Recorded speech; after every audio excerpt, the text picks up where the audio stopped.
Hello, y'all.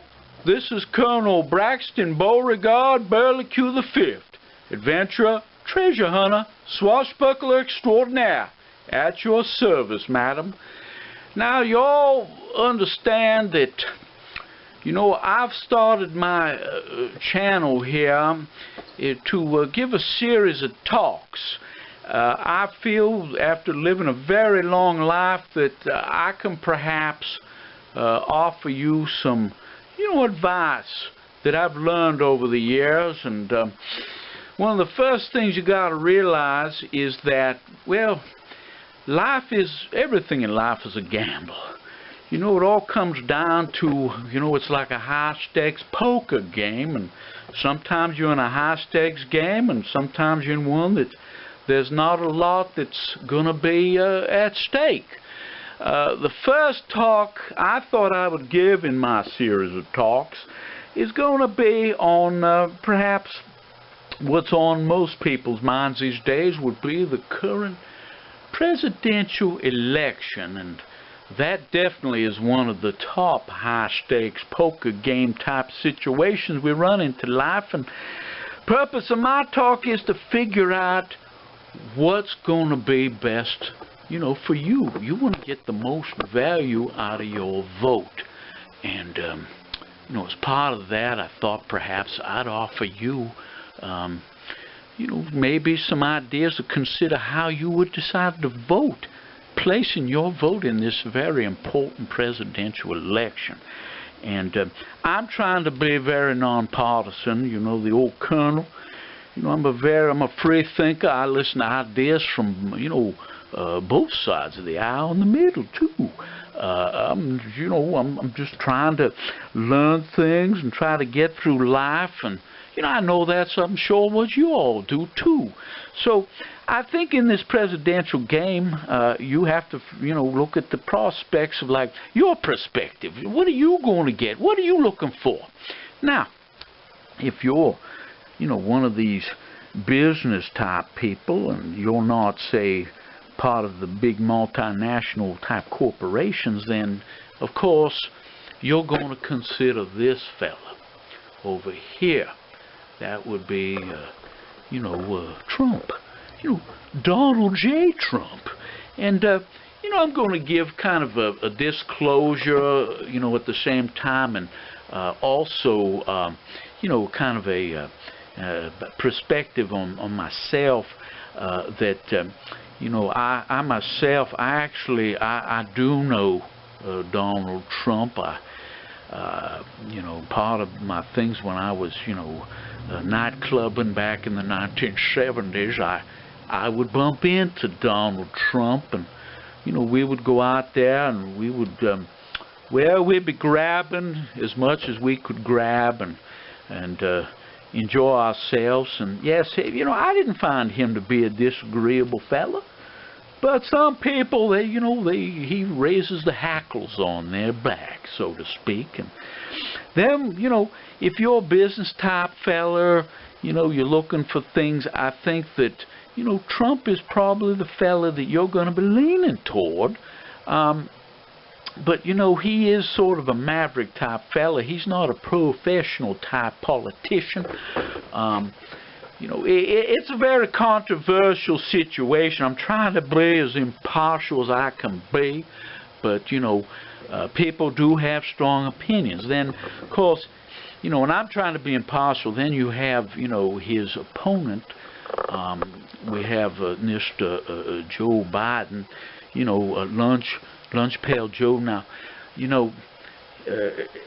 they can say what they want, but the poor fella, you can tell that he really is having a hard time. I mean, he's actually a little bit younger than myself, and what I'm seeing, y'all, is that, well, he's having some problems on the campaign trail when he's out there. Usually he's not going to a lot of rallies, and he's having a lot of faux-pas out there. And you got to realize that the boy, well, I hate to say it, but it does appear that his best days are behind him.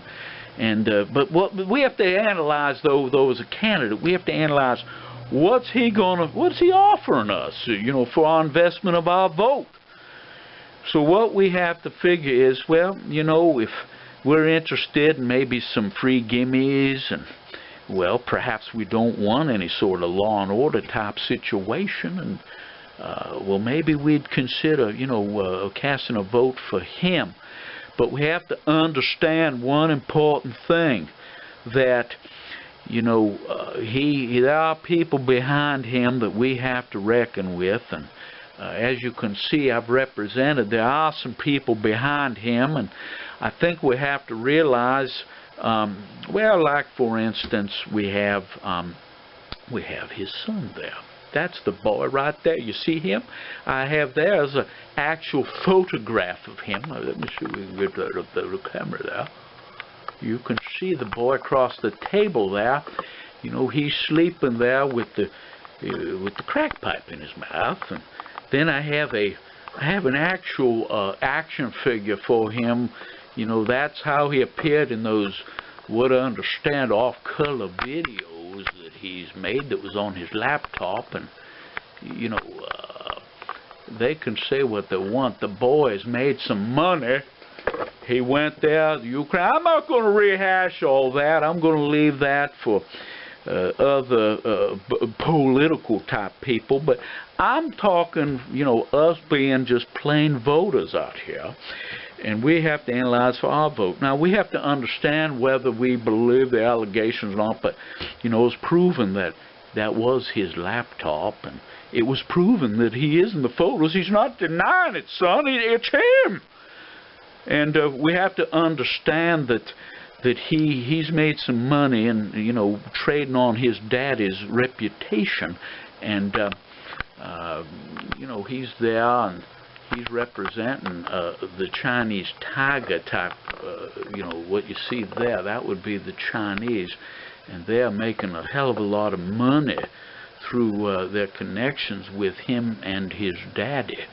And then we see behind him, we have to figure too, he's in, you know, outside of his mental condition, physically, he's not doing very well. I mean, even money is that he actually is wearing a diaper.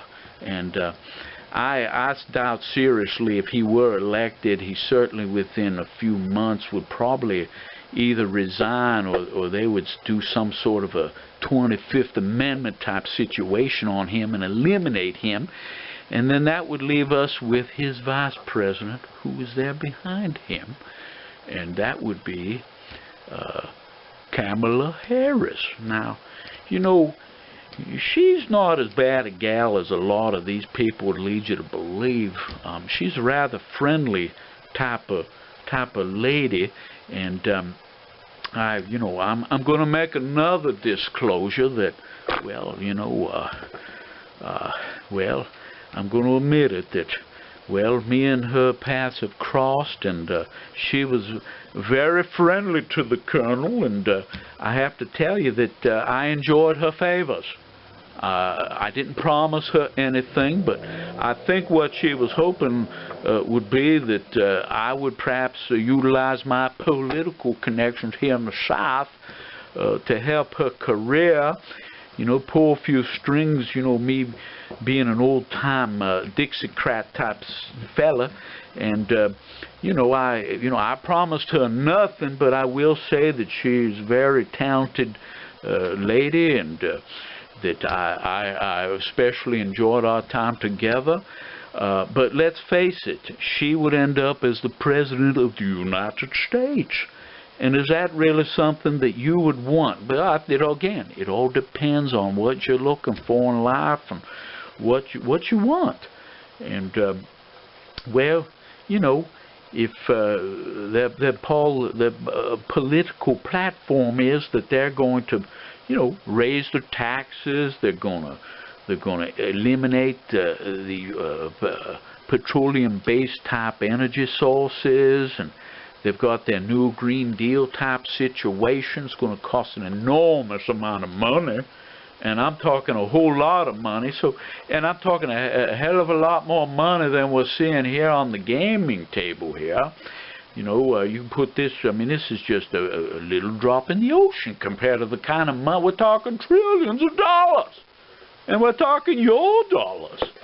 So, you know, if you're not paying any sort of taxes, that's the other thing. He's talking about raising our taxes, and, you know, he's saying he's not going to charge the, you know, just the big boys out there. And, well, that's another disclosure. I'm not going to lie to you. I'm not in the category that I'm looking for every government handout I can get, you know, the old colonel can get his hands on. You know, they would want to dig into the old colonel's pocket, and they're not for, you know, law and order. And this boy, he's saying he's for law and order, and he's got all the police type organizations backing him. And you know, I don't like the idea of people going around, they're breaking in these stores, they're stealing everything they can get their hands on. It's just chaos and bedlam, and what are we going to do? Anyway, calm down, everybody, calm down. But I have to tell you that it is a big concern, you know, especially if you're an elderly fella like myself, and you could be in the comfort of your own home, and people want to come in there, and they want to bust in your place, and they want to, you know, take everything and beat the hell out of you, and then these people here, they want to bail them out and just walk away and like nothing happened. Like, you're the bad guy. You know what? You didn't want to share your success, and that sure as hell sounds a lot like a socialist, communist type situation to me. And you know, I have to tell you, since I did live through the Red Scare in the 1950s, that, you know, it's a very bad situation, and that's going to lead to complete chaos and everything. And, you know, we can't have that sort of situation here.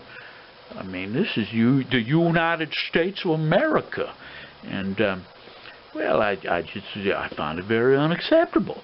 And, you know, I had a situation myself several years ago that where some uninvited guests came in, and they you know, they had no respect for the colonel. They wanted to take my place over. They wanted everything I had, and they were going to beat the hell out of me. But they asked me. They said, "Well, is there anybody else in the house?" And I said, "Well, yes, there's my longtime retainer, and he's been with me for years." And they go, "Well, call him out. We want him out here. We want everybody out here." And I'm like, "Well, I don't know. He's rather old. I don't, you know, I hate to wake him up." And they said, "Bring him out here, you old son of a bitch." I said, "Well, okay, all right, I'll call him." And I did. And it was Mr. Smith. It was Mr. Winchester, actually. I got so excited I named the wrong retainer. But yes, and you know, it was, you know, they kind of decided to leave in a real quick way, and I hate to think that we're going to have a situation where these people do that, and there'll be no police because they've been defunded. They're not. I mean, there'll be nobody to help the colonel. And then on top of that, they want to take away my friend Mr. Winchester and Mr. Smith and Wesson, and even my old German friend Mr. Luger.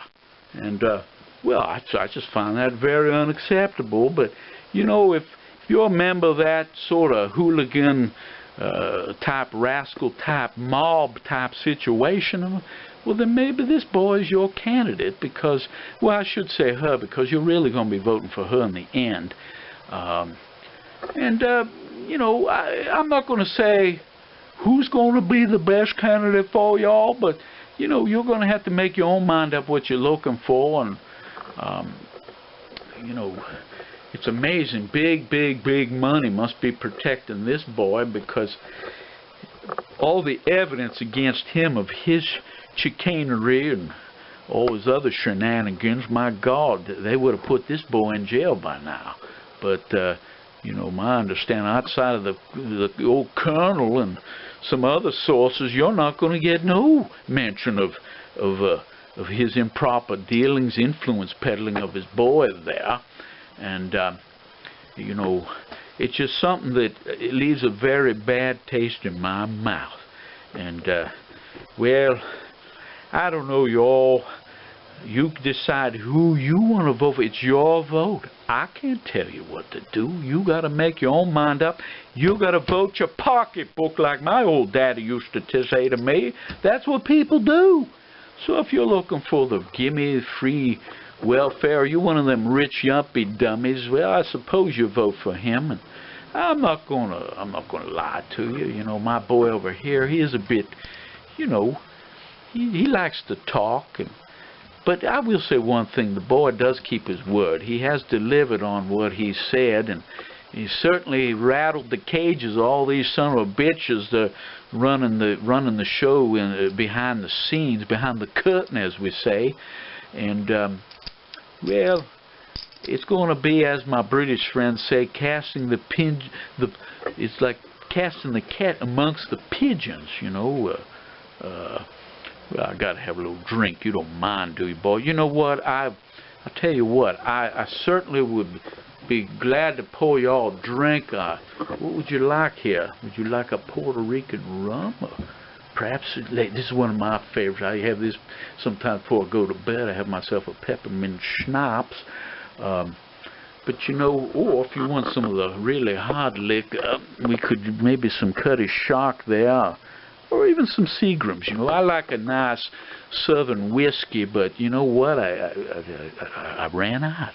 I didn't restock the liquor cabinet, you know, before I started shooting the show. But you know what? It wouldn't do me any good to pour you all drink anyway, because you're not here to drink it. So I'm gonna drink this one here. You don't mind, do you? Oh, that's good. Yes, I needed that.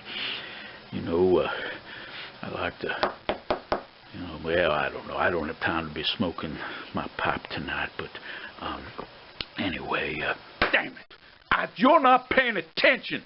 I'm trying to learn you something here, and you're not paying attention. Listen, did you learn anything? Did you listen? Did you hear anything I told you, boy? Did you learn anything here?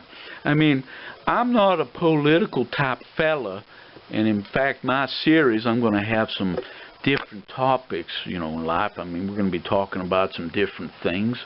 But I thought, since we're so close to this election, that maybe I could offer you, you know, a little bit of nickel's worth of advice, so to speak. And, you know, one thing, too, there's a comment on this here political race is we have a situation where all of a sudden they're in a big rush to do these mail-in ballots. And I don't care what any of these son of bitches say, there's definitely going to be fraud. The people are going to be, you know, I wouldn't risk it. You imagine you're going to trust your vote to some mailman. I mean, nothing against the United States Post Office, but let's face it, they've got some real, well, they got some shit asses working for them who I don't trust them. Either they're going to be lazy and throw the ballots away, or they're going to know that it came from, you know, they have a good idea how y'all going to be voting, and they're just going to throw the ballots away. And then your vote isn't going to be worth a squirt of piss. Nothing. It's going to be worthless to y'all. And so, you know, I'm going to say, if you're going to vote, if you haven't already, that you should definitely do it in person here. And you know, they can say if they want, but this boy was right. He was right, definitely right, that there's going to be people cheating. They're going to be lying. They're going to be doing everything they can to try to sway this election their way. And, well, it's, you know, these are important things, and all this political talk, it is sort of, you know, something that I'm not normally doing. You know, this video too is sort of my introduction to my my talk lecture type series. You know, my background is that you know, I'm an old riverboat gambler. I grew up here in the South here, and you know, I'm from Tennessee actually, and I started out, my daddy, you know, working for my daddy, and then I decided to go out on my own, and this was way back in the 1950s. I became a riverboat gambler, and you know, tried to learn everything I could about card games. And yes, I'm going to admit it. There's been a lot of card games, drinking, chasing women, and you know, I did that. And then I also got involved in the, you know, entertainment industry. I was, you know, managed some talent out there for the motion picture industry and television. And then I also, you know, here I'll show y'all, I did some work here in the advertising field where, you know, I won myself a telly award. Yes, and it was a controversial campaign.